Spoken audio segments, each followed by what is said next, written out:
ఉన్న సభ్యులందరూ కూడా పార్టీలకు అతీతంగా షర్మిల గారు ఎలాగైనా సరే ఆవిడ గెలవాలి, చట్టసభలకు వెళ్ళాలి, నిజంగా జరిగిన అన్యాయాన్ని వెలుగెత్తి చూపుతున్నటువంటి ఆవిడ ధైర్య సాహసాలకి ప్రతి ఒక్కరు కూడా నిజంగా మద్దతు పలుకుతున్న పరిస్థితి ఉంది. రైట్. అయితే శ్యాంప్రసాద్ రెడ్డి గారు, మొత్తానికి ఇప్పుడు షర్మిల గారి మీద గతంలో కూడా చూస్తే తెలుగుదేశం పార్టీ కనుసన్నల్లో షర్మిల గారు నడుస్తూ ఉన్నారు అని చెప్పేసి కూడా అనేక సందర్భాల్లో వైకాపా నేతలు మాట్లాడుతున్న సాక్షాత్తు జగన్మోహన్ రెడ్డి గారు కూడా చీరలకు సంబంధించి పసుపు చీర కట్టుకున్నారు అనేటువంటి వ్యాఖ్యలు కూడా చేసిన పరిస్థితి ఉంది. అంటే చంద్రబాబు నాయుడు గారు ఆయనకి జగన్మోహన్ రెడ్డి గారి మీద ఉన్నటువంటి ఆ రాజకీయ వైరుధ్యంలో షర్మిల గారిని ఏమైనా పావుగా వాడుతున్నారా? అంటే ఇప్పుడు జగన్మోహన్ రెడ్డి గారు తన చెల్లి కొంగు దాచి రోడ్డు మీద ఓటు అడిగినప్పుడే జగన్మోహన్ రెడ్డి తలకాయ పోయినటువంటి ఒక పరిస్థితి. భార్య కళ్ళల్లో ఆనందం కోసము ఈరోజు చంద్రబాబు నాయుడు మీద, పవన్ కళ్యాణ్ మీద, కూటమి అభ్యర్థుల మీద, ఇదే షర్మిల గారి మీద ఆరోపణలు చేసేటటువంటి ఒక పరిస్థితి. ఇది రాజకీయ ఆరోపణగా మనం చూడాల్సినటువంటి ఒక అవసరం ఉంటది. ఇది క్లియర్ గా కనిపిస్తుంది.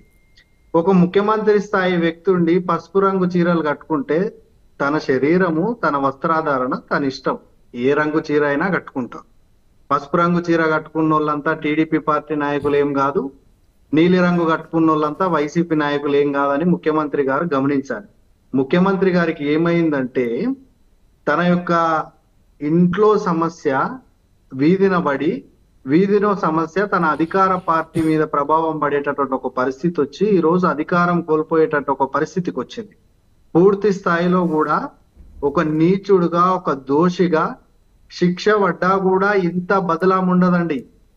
నిజంగానే సిబిఐ ఎంక్వైరీలో శిక్ష పడి వైఎస్ వివేకానందరెడ్డిని వీళ్ళే చంపినని శిక్ష పడ్డా కూడా ఇంత నింద ఉండదు. అంతకన్నా ఎక్కువ నింద ఈరోజు వైఎస్ అవినాష్ రెడ్డి కన్నా వైఎస్ భారతి గారు, వైఎస్ జగన్మోహన్ రెడ్డి గారు మోస్తున్నటువంటి ఒక పరిస్థితి. ఈరోజు నిజంగా కూడా జగన్మోహన్ రెడ్డి వైఎస్ వివేకానందరెడ్డి బయోపిక్ ద్వారా ఒక బఫూన్ అయిందని సందర్భంగా తెలియజేస్తున్నాం. ఒక ముఖ్యమంత్రిని ఈ మాట వాడొద్దు, కాకపోతే ఈ వివేకానందరెడ్డి సినిమా వల్ల నిజంగా జగన్మోహన్ రెడ్డి ఇంత నీచ స్థాయికి దిగజారిండా?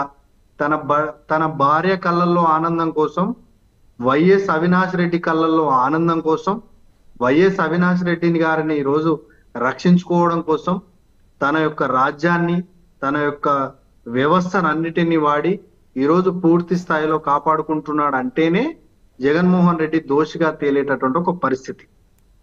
ఏదేమైనప్పటికీ కూడా మీరు ప్రతిసారి ఓట్లే అని అంటున్నారు. ఓట్ల కన్నా ముఖ్యం క్యారెక్టర్ అండి. ఈరోజు తన యొక్క చెల్లి రోడ్డు పైకి వచ్చి జగన్మోహన్ రెడ్డిని విమర్శిస్తుంది, నా అన్న దొంగ, దోషి అని చెప్తున్నప్పుడే నైతిక బాధ్యత ఉంటే జగన్మోహన్ రెడ్డి ముఖ్యమంత్రి పదవికి రాజీనామా చేయాలి. శ్యాంప్రసాద్ రెడ్డి గారు కంక్లూడ్ చేయండి, సమయం తక్కువ ఉంది. కాబట్టి ఈరోజు పూర్తి స్థాయిలో కూడా కడప పార్లమెంటు నియోజకవర్గ ప్రజలకైనా, రాజశేఖర రెడ్డి గారి అభిమానులకైనా ప్రతి ఒక్కరికి తెలియజేయడం ఏంటంటే వైఎస్ షర్మిల గారు ఓట్ల కోసం, సీటు కోసం పోటీ చేయడం లేదు. ఆత్మ గౌరవం కోసం పోటీ చేస్తుంది, న్యాయం కోసం పోటీ చేస్తుంది. ఈ ఆడబిడ్డల యావత్ రాష్ట్రంలో ఉన్నటువంటి ఆడబిడ్డల తరపున నిలబడ్డది కాబట్టి భారీ మెజారిటీతో రాజశేఖర రెడ్డి వారసురాలిగా షర్మిలను గుర్తించి భారీ మెజారిటీతో షర్మిల గారిని గెలిపియాలని కోరుతున్నారు. రైట్. శ్రీనివాస్ గారు, మండలి శ్రీనివాస్ గారు, మొత్తానికి షర్మిల గారి ఖచ్చితంగా కడపలో గెలవాలి అని ప్రతి ఒక్కరు కూడా ఆకాంక్షిస్తా ఉన్నారు, ఏమంటారు? వాస్తవంగా ఈ ప్యానెల్ ఉన్న సభ్యులందరూ కూడా ఏకీకృతమై అందరూ కూడా ఏకాభిప్రాయంతో షర్మిల గారు గెలవాలనుకుంటున్నారు. ఎందుకంటే వేరు అభిప్రాయాలు ఉండటం వేరు, కానీ ఒక కాజుకు సంబంధించి, ఒక ఇంటి సమస్యని రాష్ట్ర సమస్యగా మార్చినటువంటి ఒక నాయకుడి దరిద్రానికి సంబంధించి ఇంటి సమస్య రాష్ట్ర సమస్యగా మార్చాడు. అక్కడే ఎప్పుడైతే రాజశేఖర రెడ్డి గారి తమ్ముడు వివేకానంద రెడ్డి గారిని చంపినప్పుడు నిజాలు తెలియవా? భారతి గారికి కావచ్చు, అవినాష్ రెడ్డి కావచ్చు, జగన్మోహన్ రెడ్డి గారికి కావచ్చు, ఇవన్నీ తెలిసి కూడా ఇంట్లో తీసుకోవాల్సిన సమస్యని ఒక మనిషిని చంపి, నీ ఇంట్లో మనిషిని చంపి రాష్ట్ర సమస్యగా చేసి ఈ రోజు నీ ఇంట్లో మనిషికి కూడా న్యాయం జరగకుండా చేస్తున్నటువంటి ఈ మూర్ఖత్వాన్ని ఏమనాలి? సామాన్య మనిషికి న్యాయం జరుగుతుందా? ఈ ముఖ్యమంత్రి ఉంటే జరుగుతుందా? అవకాశం ఉందా? లేదు కదా. ఇదే గమనిస్తున్నట్లయితే ఏదైతే నేరాన్ని కాపాడుతున్నటువంటి కుట్ర ఒకవైపు ఉంది, నేరాన్ని కాపాడుతున్న కుట్ర ఒకవైపు ఉంది, ఇక్కడ న్యాయాన్ని కాపాడుకోవాలనుకుంటున్న నిజం ఒకవైపు ఉంది. ఈ నిజం అనేది షర్మిల, కుట్ర అనేది జగన్మోహన్ రెడ్డి.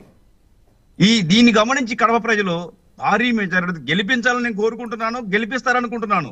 విజ్ఞులైన కడప ప్రజలు ఓట్లేసి గెలిపిస్తే నిజమైన ప్రజాస్వామ్యానికి అర్థం పట్టొచ్చు. లేకపోతే కడప ప్రజలను కావచ్చు, ఆంధ్ర ప్రజలను కావచ్చు, దేవుడు వచ్చినా కాపాడలేడు. రైట్. విజయకిరణ్ గారు ఏమంటారు? షర్మిల గారు స్పష్టంగా మొన్న చెప్పారు, జగన్మోహన్ రెడ్డి గారు వారిని డిఫెండ్ చేసుకోవటం కోసం కోర్టులో రాజశేఖర రెడ్డి గారి పేరుని ఎఫ్ఐఆర్ లో చేర్చినటువంటి ఘనుడు మా అన్న జగన్మోహన్ రెడ్డి గారు అని.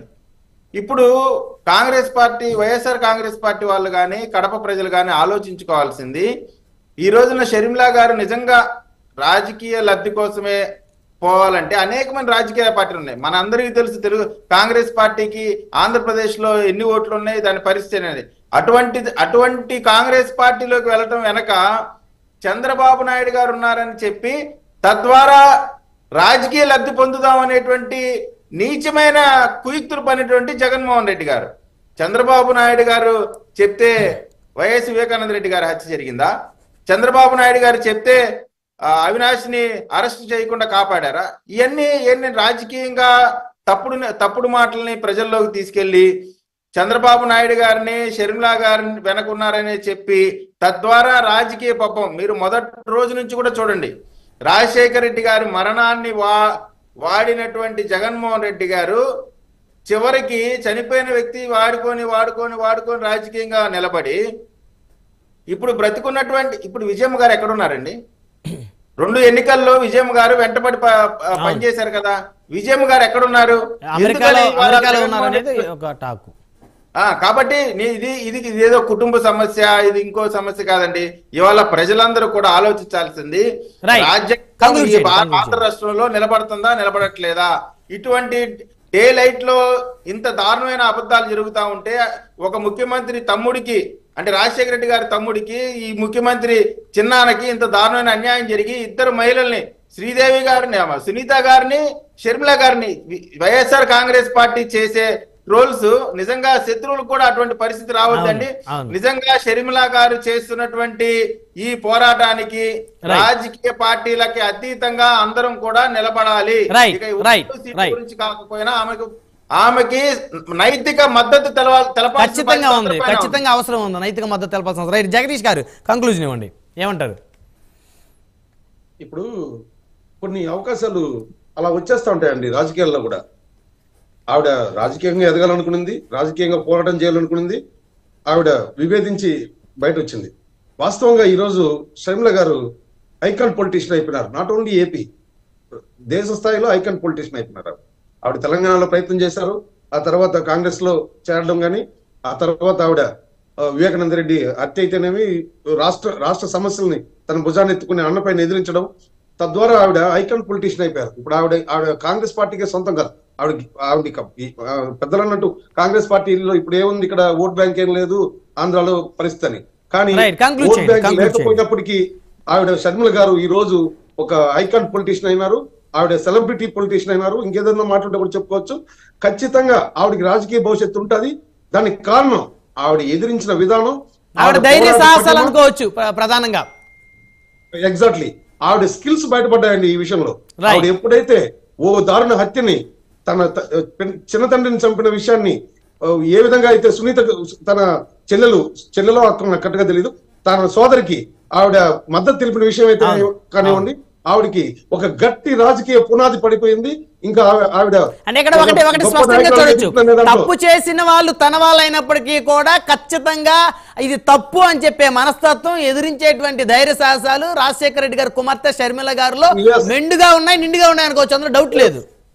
ఇంకో విషయం, తప్పు చేసిన వాళ్ళని ఎదిరించడం వేరు, ఇలాంటి కిరాతకులను ఎదిరించడం వేరు. కిరాతకులను తెలిసి దగ్గరగా చూసిన కిరాతకుల పైన పోరాటం చేస్తున్న మహిళగా ఆవిడ చరిత్రలో మిగిలిపోతుంది. ఆవిడకి రాజకీయ భవిష్యత్తు ఉంది.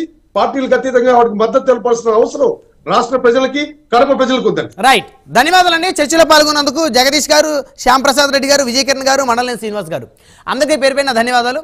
మరి ఇది ఇవాళ హాట్ టాపిక్.